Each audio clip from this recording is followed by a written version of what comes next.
Hello everybody, hope you're doing well today.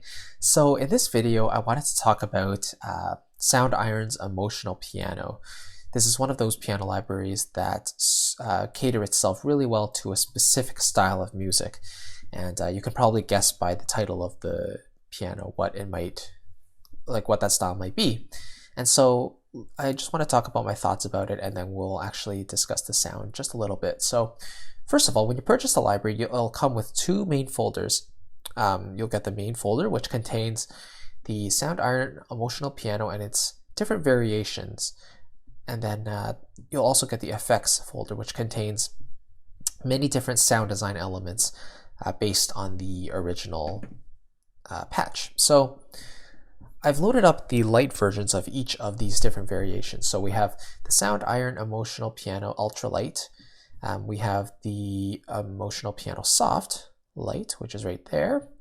And we also have the Gentle Blur Light, the Jazz Light, which is right there, and then the Pseudo Granny Light, which is very interesting.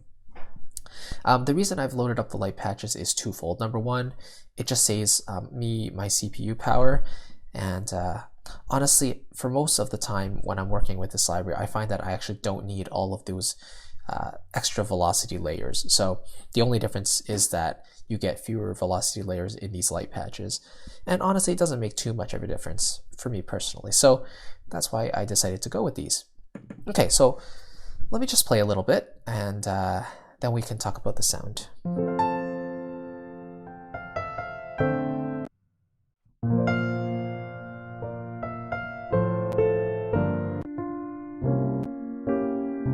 Sorry about that.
Okay, so for me, the first thing that really comes to mind when I'm hearing the tone of this piano is that it feels like the piano itself is very alive.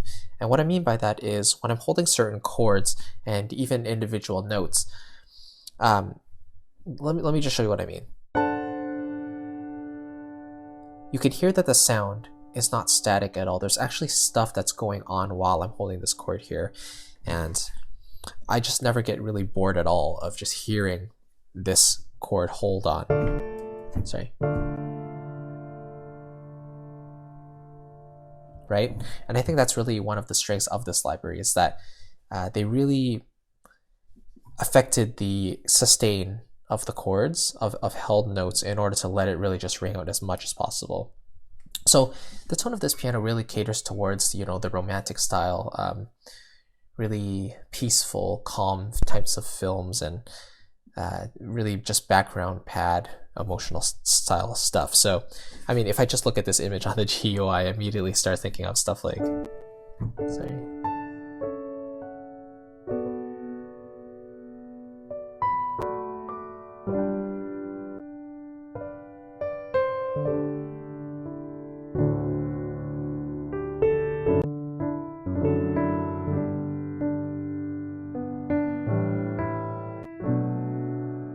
You know, stuff like that.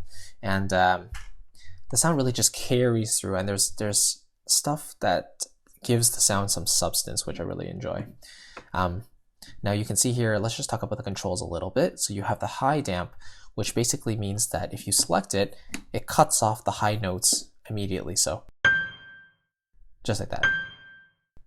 But if we turn it off, it'll just do what a natural piano does and lets the notes ring on just a little bit as normal. Pedal volume just affects how loud the pedal sound actually is. So I typically tend to turn it all the way off, or maybe leave it on just a little bit. And velocity range is basically how much dynamic range you get when you're playing. So if it's from 1 to 127, you get all the velocity layers, and so you can go really, really soft to really, really loud. Tone and body are basically high frequencies and low mid frequencies respectively. So if I turn up the tone, then I get more of the this top end, and it cuts through a little better. So what I find is my favorite type of thing to do is I'll actually turn up a bit of the top end and then turn down the low end just a touch, because I find that if I'm playing somewhere in the middle C and below range, I get a little bit too much low end buildup. So I think this is a happy medium for me.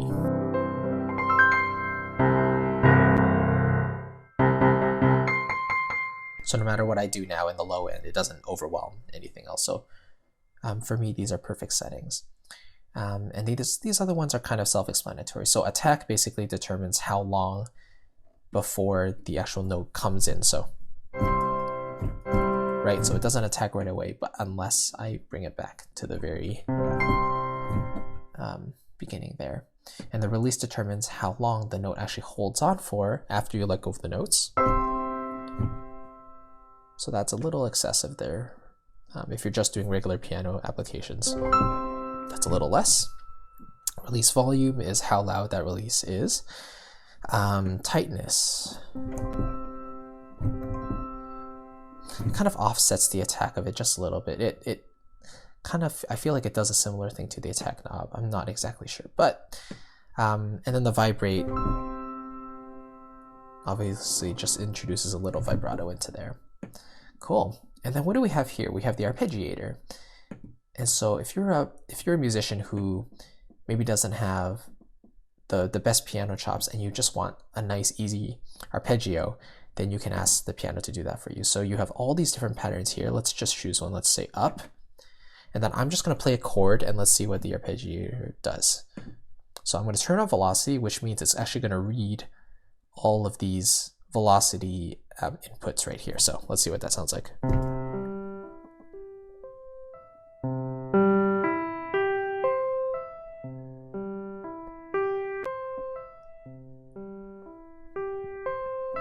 So two things are happening. You can see that the volume is going up and down depending on what's happening here in the curve. And then, of course, it's going up only just because I selected the up mode. Let's choose another one. So now it goes up, down, and then back up, right? So it's pretty cool. You can do these different things. And then if I wanted to make the notes faster, I could change the note length. Stuff like that. So anyway, that's a cool little feature you can play around with, and you can save your own as well right here. Okay, humanize basically just, let's see, actually, maybe turn it on. It just sounds, I don't know, it sounds kind of cool. It does make it sound more human for sure. Anyway, so let's continue on. The overall quality tone of this patch, I really enjoy it. It's very well rounded, but it does have that hazy feeling on the top of the sound, which is really nice. Let's continue. So now we have the soft light. This one, actually, I turn up the volume just a touch.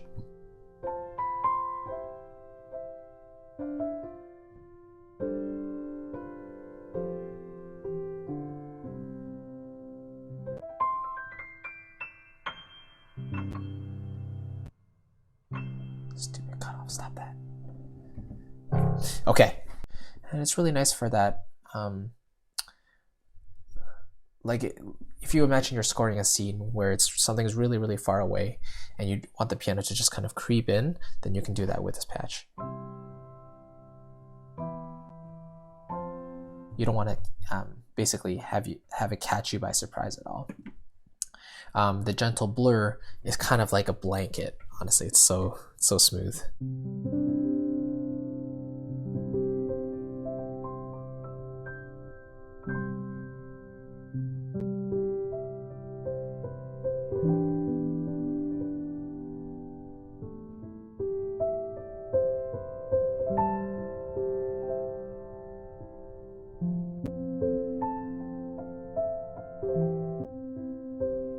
This is kind of like a felt piano where you just lay a blanket on top of everything, and it's nice, muffled, really, really warm sound.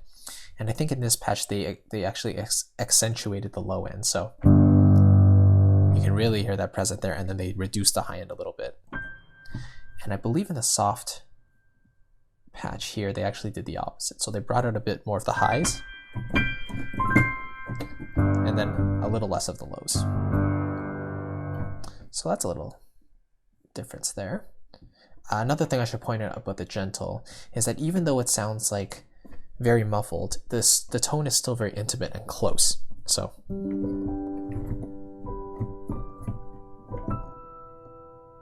right, you still get a very detailed sound from it. Now Jazz Light is a little more rocky, or it's a little more poppy, so they introduced a little more top end into this one, and so it can cut through the mix a lot easier.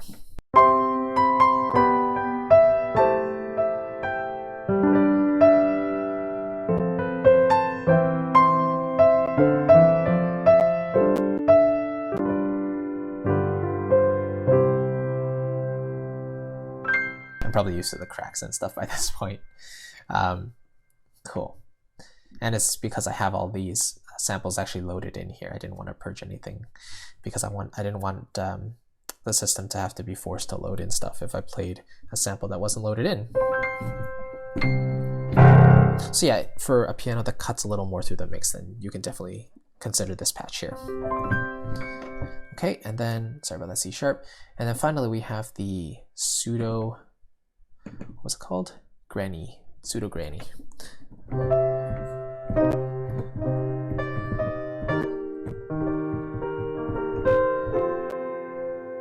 Right. So the thing about this is that they have random detunes on each note. So let me just play a C a few times. So you can hear every time there's just a random detuning here and there. So yeah, it can be kind of fun if you want to play around with a little creepiness in some kind of setting. All right, perfect. So and they have very consistent controls throughout all of these patches here. So all of these remain, and you know that just allows you to shape it exactly how you want. So for me, clearly my favorite would be the just the basic Soundiron emotional piano patch. It's just the most well-rounded, and you can do the most with it. Just remember, if you don't quite like the amount of, you know, low end or high end, you can fix that with mainly these two knobs here. It's actually very useful. So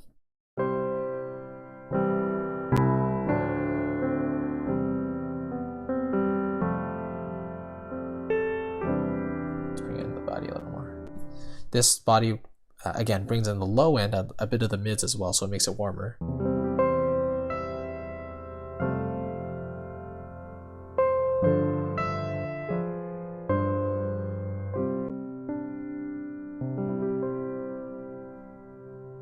Cool. Now let's quickly talk about, actually maybe I'll take away these other patches first.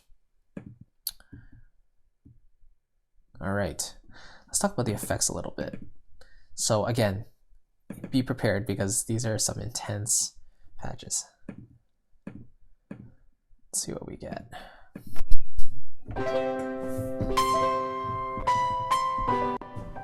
So it's like really, really heavily distorted, essentially. Okay, let's do another one. Disorganized. Oh.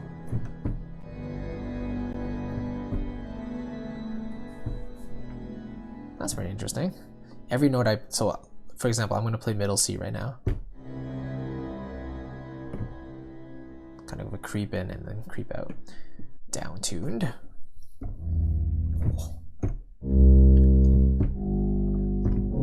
So most of these don't even sound like pianos anymore, right? It's just a bunch of sound effects and sound design that they did at Soundiron. This one's kind of cool. I'm just playing a C major chord right now, but it's giving it that shimmer. Sorry, not shiver, shimmer.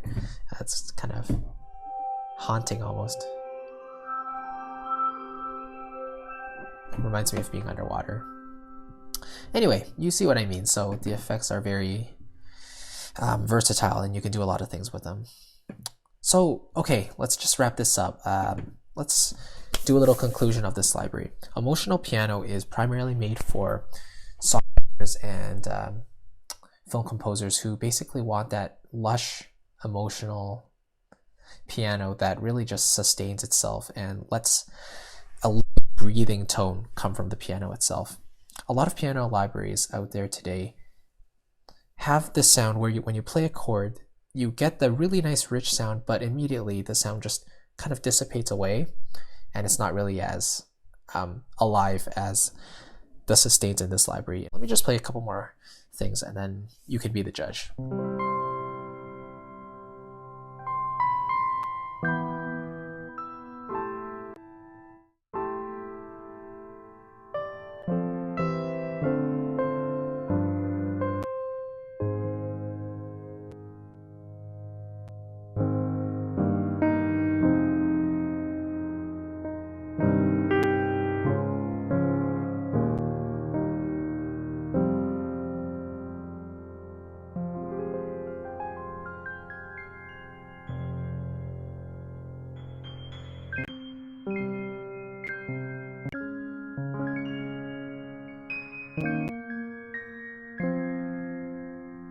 So it's just a very pretty and clean tone, and it's a very warm sound as well. So you're not going to get like a rock sound out of this piano. It's a very niche product, but it does its job very well. So yeah, definitely check out Emotional Piano for that soft, lush sound.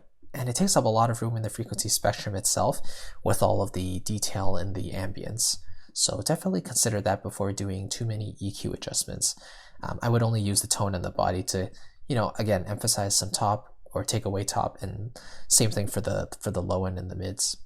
So yeah, that's it, guys. Thank you so much for watching. This is the Emotional Piano by Soundiron, one of my go-to pianos for any quiet or emotional passage.